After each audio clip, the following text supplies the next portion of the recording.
sekarang kita lanjut ke materinya dulu ya. Kita sambil ngobrol. Jadi nanti kalau teman-teman ada pertanyaan dalam penyampaian materi saya, teman-teman langsung tanya aja ya. Jadi nggak perlu nunggu sampai selesai gitu, nggak perlu. Kita lanjut ya. Jadi kita ulangi ya.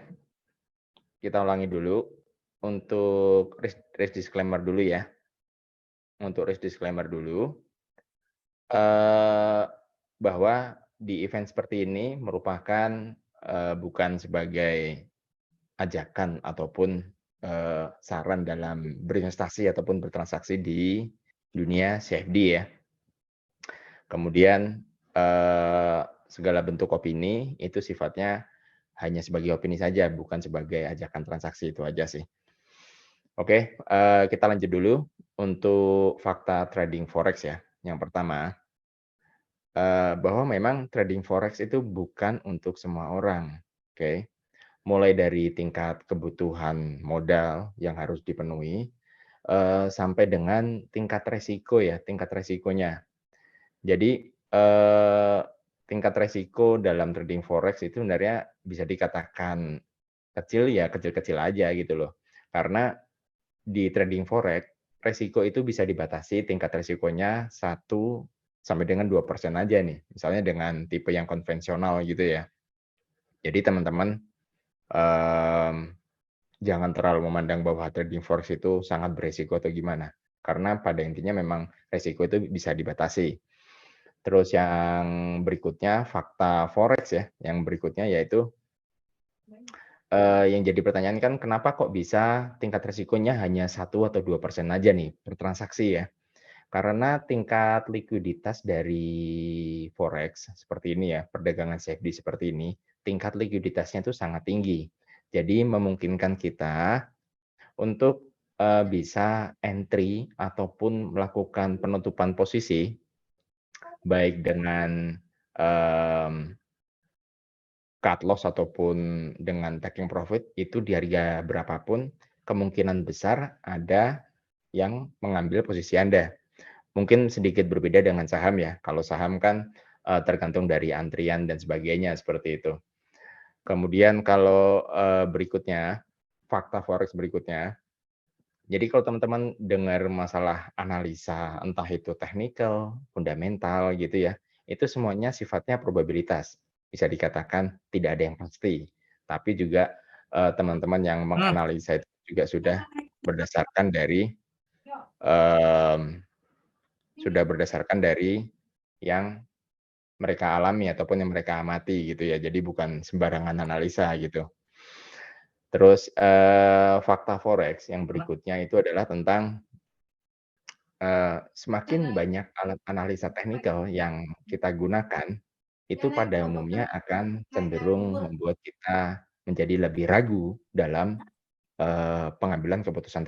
Materi berikutnya yaitu dari, sifat dari indikator forex.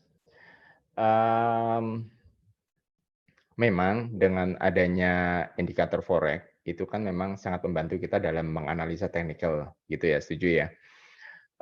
Tetapi banyak sekali, indikator itu juga sifatnya kan bukan menunjukkan yang akan terjadi, tapi yang sudah terjadi. Ini contohnya nanti kita langsung lihat di chart-nya ya. Contohnya gini deh, misal kayak stokastik gitu ya, dengan stokastik, biasanya teman-teman kan membuat skalanya itu, 70 dengan 30 atau 80 dengan 20 gitu kan. Kemudian, mmm, kembali ke stokastik ya, skalanya itu kan antara yang lower band-nya di 30, upper band-nya itu di 70 ataupun di 80 dengan 20 gitu ya. Nah, eee, banyak teman-teman kan,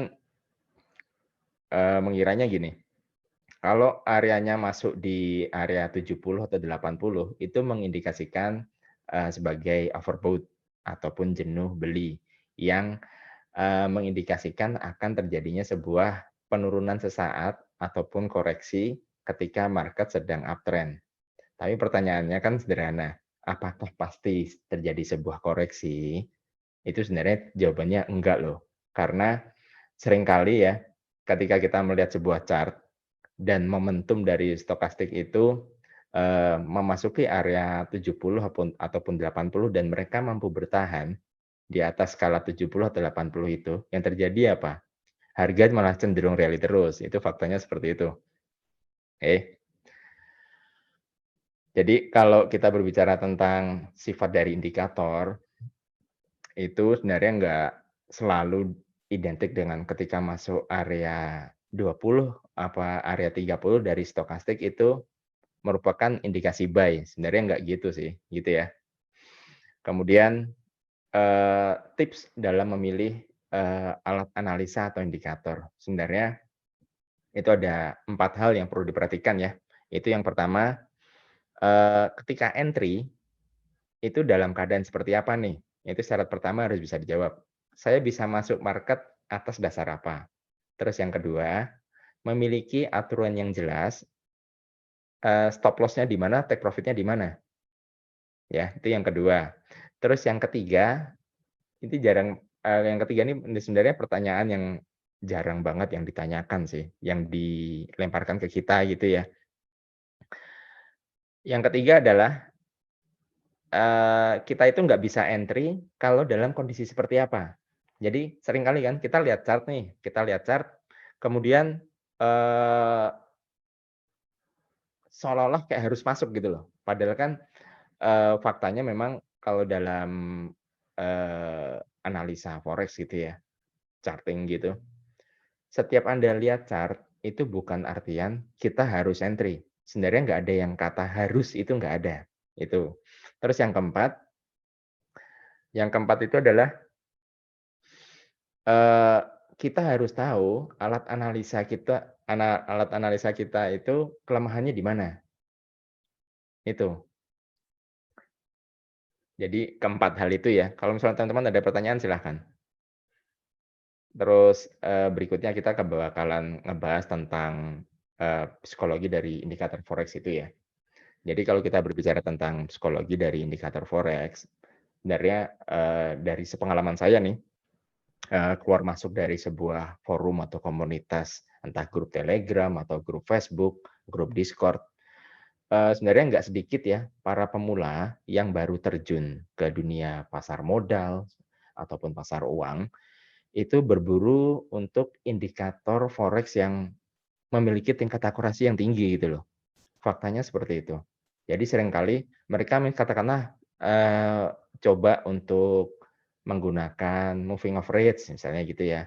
Setelah mereka gunakan, ternyata, masih banyak loss-nya. Kemudian mereka cari lagi nih, indikator apa sih yang sekiranya memiliki tingkat akurasi yang tinggi gitu ya. Dan ini saya bagi ya berdasarkan pengalaman saya pribadi. Jadi kalau kita berbicara tentang indikator forex, sebenarnya seseorang itu akan berhenti gonta-ganti indikator ya. Entah pakai moving average, pakai Ichimoku, atau pakai, market structure, atau pakai sistem candle. Semua orang akan berhenti menggunakan berhenti mencari ataupun gonta-ganti indikator kalau kondisi apa sih gitu kan. Kondisinya itu adalah ketika seseorang itu sudah, berhasil, mendapatkan sejumlah profit tertentu dengan menggunakan indikator tersebut. Jadi, gimana ya istilahnya ya, jadi kalau teman-teman itu katakanlah kalau saya pribadi kan menggunakannya Fibonacci nih. Dari pengalaman saya pribadi, saya menggunakan Fibonacci itu ya, eee, bisa dibilang saya sudah berhasil menghasilkan dari menggunakan alat analisa teknikal tersebut, kayak gitu. Jadi sekali lagi segala bentuk misalnya teman-teman ikut pelatihan forex atau apa gitu ya, eee, pada akhirnya teman-teman memilih menggunakan itu atau tidak kembalinya ke psikologi masing-masing teman-teman. Jadi indikator tersebut sesuai nggak dengan, eee, karakter yang teman-teman miliki ya. Misalnya teman-teman lebih memilih yang tipe konservatif, okelah teman-teman pakai tipe swing trading gitu ya. Yang bisa hold-nya sampai seminggu atau beberapa hari ke depan kayak gitu. Itu mungkin bisa menggunakan indikator tertentu. Ataupun, saya nggak suka yang nunggu lama-lama nih. Oh ya bisa menggunakan sistem trading dengan intraday, kayak gitu. Oke, kita lanjut ya. Jadi segala bentuk, yang saya jelaskan ini kita akan screen sharing langsung ke chart-nya gitu ya, supaya teman-teman, sedikit banyak bisa mengerti apa yang kita coba sampaikan di sini gitu. Kalau ada pertanyaan silahkan ya, santai aja.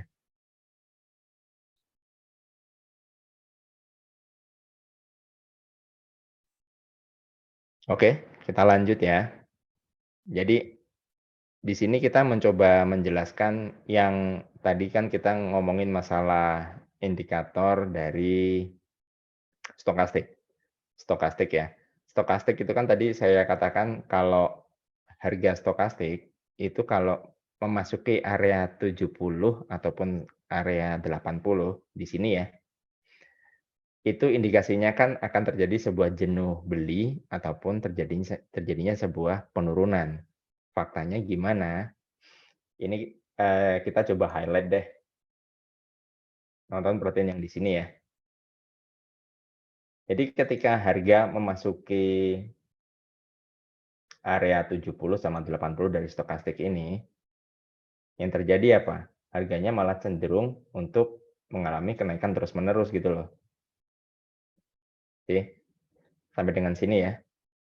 Jadi begitu masuk area ini, kemungkinan besar dari para teman-teman yang masih pemula, itu malah kecenderungannya melakukan order jual atau sell gitu loh. Tapi sisi lain, kalau memasuki area 70 ini malah dikatakan sebagai bisa memiliki kemungkinan terjadinya sebuah penerusan tren yang cukup kuat, kayak gitu.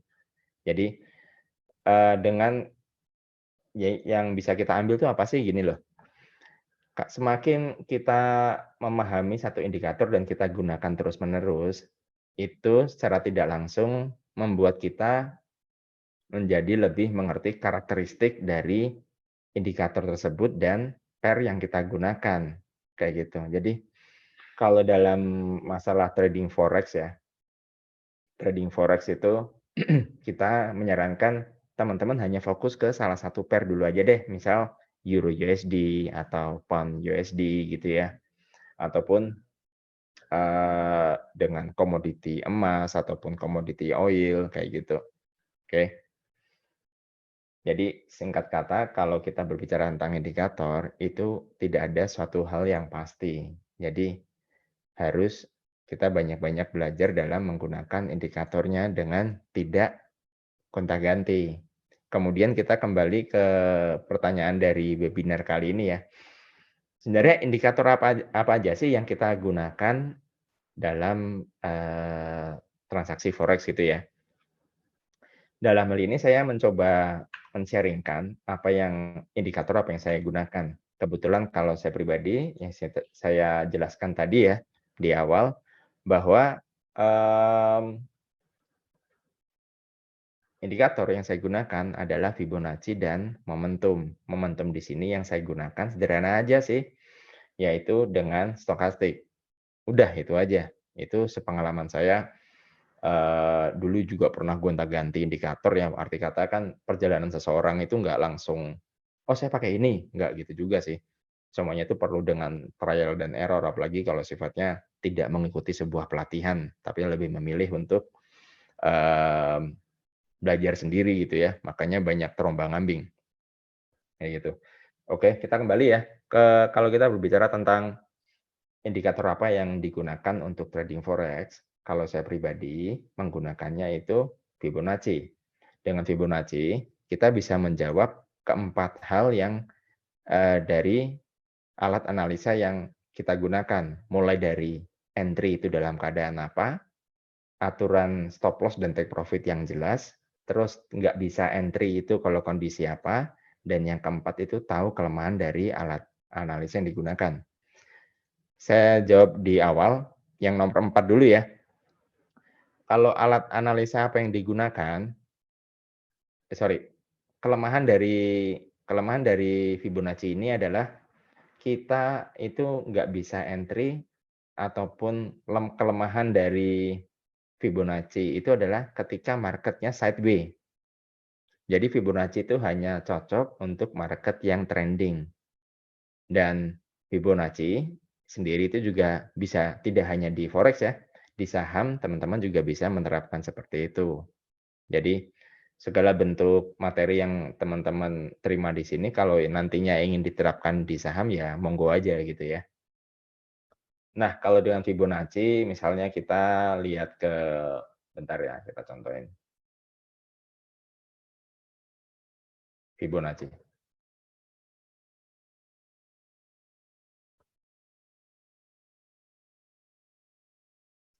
Ini kita breakdown ke time frame 1 jaman dulu ya. Kita zoom in biar jelas.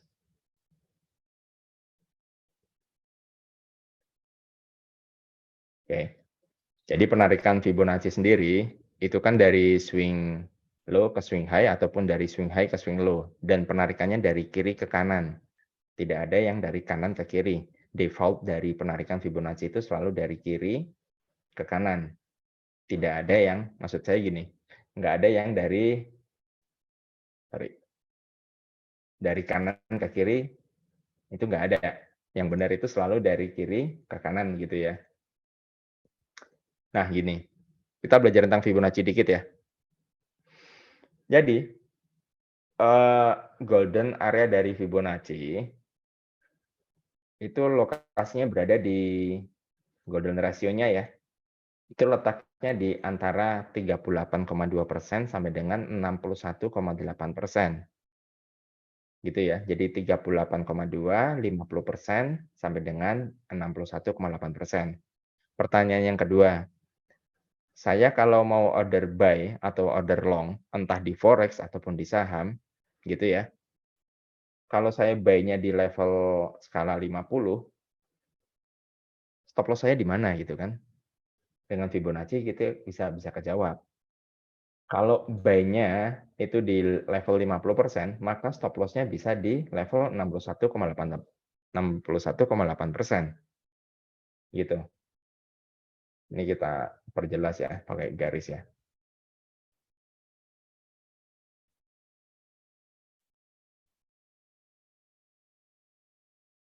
Oke. Jadi kalau belinya di skala 50% ini ya, stop loss-nya cukup di 61,8 gitu. Itu sederhananya gitu. Itu stop loss-nya. Kemudian taking profit-nya berapa gitu kan. Taking profit-nya entah di saham ataupun di forex, kalau menurut opini saya, taking profit ya setidaknya sejumlah berbanding dengan jumlah resikonya. Katakanlah kalau di forex itu ya, kalau di forex katakanlah kita resikonya itu di $100, risk-nya ya. Risk-nya di $100. Maka untuk taking profit-nya itu juga minimal juga di $100 gitu. Itu kalau untuk di forex ya. Mungkin kalau di saham nanti next bakalan dijelasin sama edukator lain dari teman kita yang akan menjelaskan tentang sebenarnya berapa sih idealnya perbandingan resiko dengan profit dari saham gitu. Dari tema intraday ya, bukan untuk yang long term investment seperti itu. Oke. Kemudian taking profit-nya ya setidaknya itu di 1:1 minimumnya. Jadi kalau resikonya $100, taking profit-nya juga di minimum di $100 juga. Itu aja sih, simple.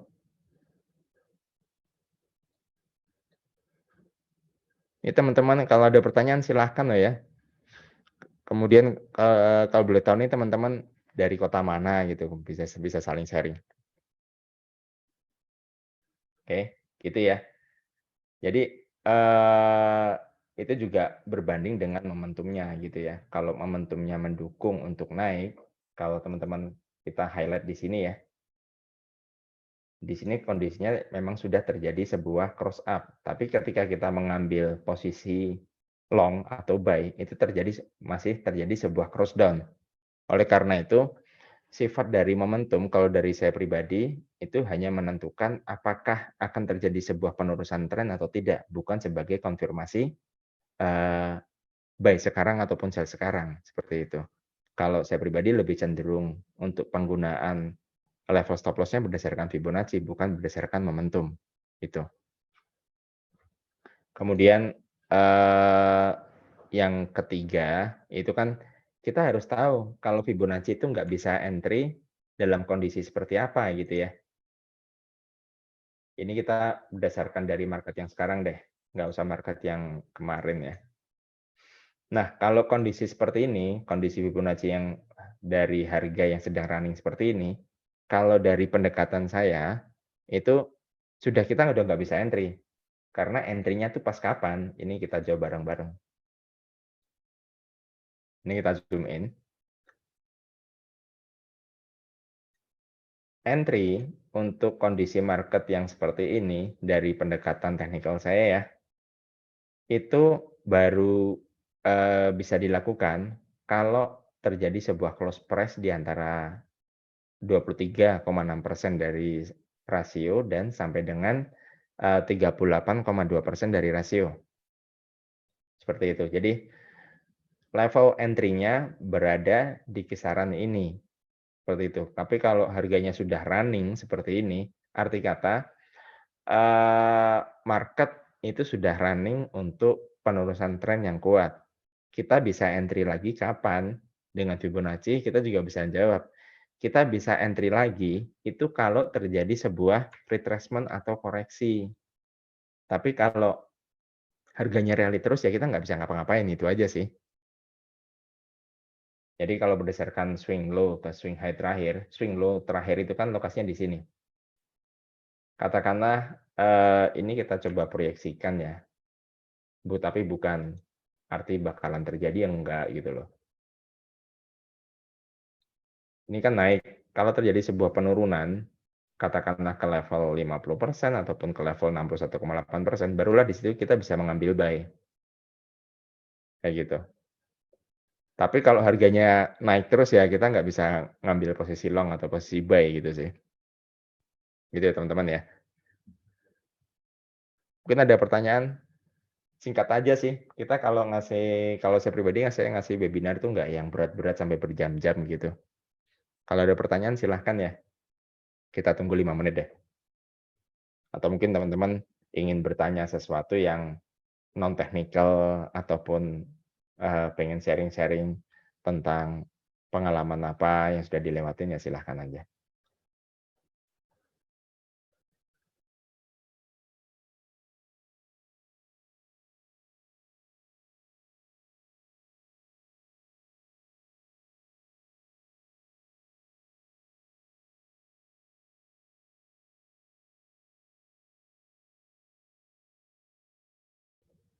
Kayaknya teman-teman yang hadir malam ini dari iklan yang dari TikTok atau bukan ya? Atau mungkin dari grup Telegramnya Akademi Admirals gitu, bisa sharing-sharing. Kalau, saya pribadi sih dalam penggunaan Fibonacci sendiri memang sudah menggunakan alat analisa ini sejak tahun, kurang lebih tahun 2017, 2017, kayak gitu. Kalau teman-teman mungkin pakai indikator apa gitu mungkin bisa di-sharing-kan ya.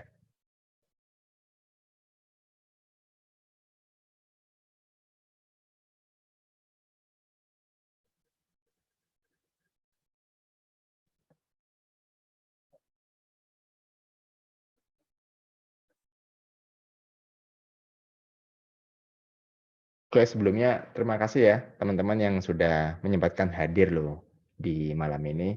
Semoga, materi yang kita sampaikan itu, bisa berguna untuk teman-teman.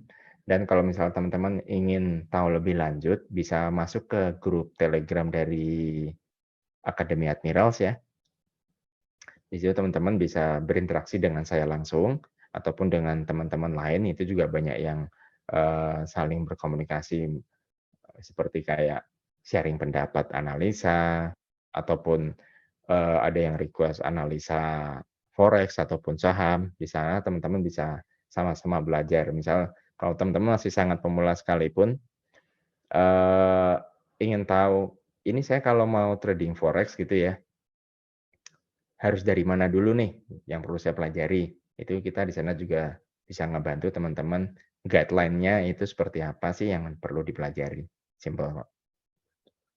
Oke, kayaknya kalau tidak ada pertanyaan, kita sudahi ya untuk webinar malam ini. Semoga bermanfaat dan sekali lagi terima kasih untuk teman-teman yang sudah hadir. Eee, Sekian atas waktunya. Assalamualaikum warahmatullahi wabarakatuh. Selamat malam Indonesia, maju terus trader Indonesia. Salam sejahtera untuk kita semua.